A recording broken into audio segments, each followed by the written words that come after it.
안녕하세요. 해피 뉴이어의 유시영 원장입니다. 오늘은 다소 생소하게 느껴질 수 있겠지만 귀와 수면 사이의 관계에 대해서 이야기해 보려고 합니다. 저는 귀 전문의로서 수면에 대한 흥미를 가지게 된 계기가 코골이가 난청을 유발할 수 있다는 논문을 읽은 후였습니다. 우리나라 작업장 근로자들은 소음으로 인한 난청을 산업재해로 신고할 때 하루 8시간을 기준으로 85데시벨 이상의 환경에서 3년 이상 근무한 경력이 있다면 소음성 난청과 연관이 있을 가능성이 있다고 여겨집니다. 이것은 85데시벨 정도의 소음에 장기간 노출되면 청력이 저하될 수 있다는 것을 의미합니다. 그러나 코를 고는 환자 중에는 85데시벨, 즉 기차, 지하철 소리 크기의 소음을 내시는 분들이 매우 많습니다. 수면 시간이 7시간 전후인 것을 고려할 때 코골이로 인한 소음성 난청의 가능성은 충분합니다. 한국의 대부분의 남성들이 군대에서 사격을 받기 때문에 사격으로 인한 소음성 난청 발생 가능성이 다른 국가에 비해 높다는 것은 사실입니다. 그러나 별다른 이유 없이 건강검진 청력검사에서 고주파수 영역의 난청을 진단받는 중년 남성들은 자신이 코를 심하게 고는 것은 아닌지 한 번쯤 확인해 볼 필요가 있습니다.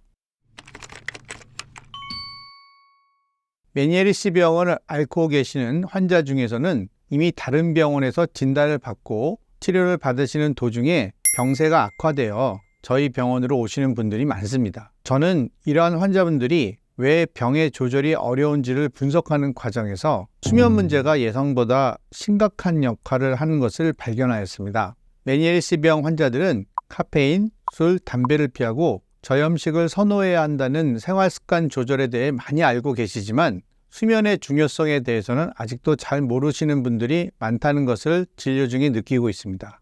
수면은 몸의 항상성과 균형을 유지하는 데 가장 중요한 요소 중 하나입니다. 따라서 수면 위생이 좋지 않으면 몸의 균형이 깨질 수 있으며 메니에리시 병 환자의 경우 귀 증상이 더 악화될 수 있습니다. 귀에 아무런 질환이 없는 분들이라도 수면 위생이 나빠지면 고혈압이나 동맥경화와 같은 다양한 성인병으로 진행할 수 있고 귀질환도 발생할 수 있기 때문에 자신의 수면 위생 상태를 점검하는 것이 중요합니다. 수면 위생의 가장 중요한 두 가지 요소로는 첫 번째, 자신의 총 수면 시간이 얼마나 되는지와 두 번째, 입면 시간으로서 침대에 누워서 실제로 잠이 드는 데 걸리는 시간입니다.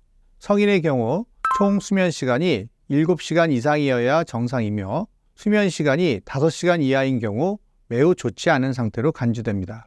두 번째 입면 시간은 15분 이내라면 양호하며 1시간 이상 누워서 뒤척이다가 잠을 자는 경우 심각한 문제가 있는 상태로 간주해야 합니다.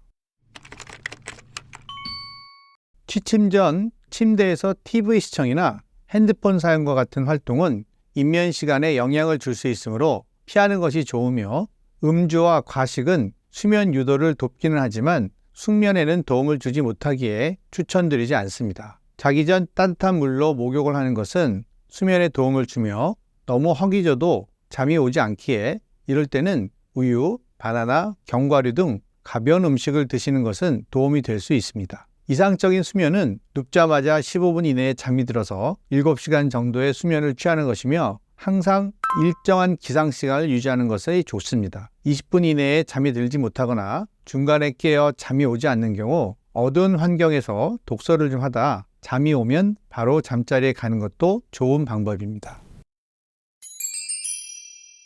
오늘은 올바른 수면이 우리 건강과 관련이 있고 특히 귀와는 어떤 연관성이 있는지에 대해 알아보았습니다. 그럼 다음 시간에는 더욱 유익한 영상으로 찾아뵙겠습니다. 감사합니다.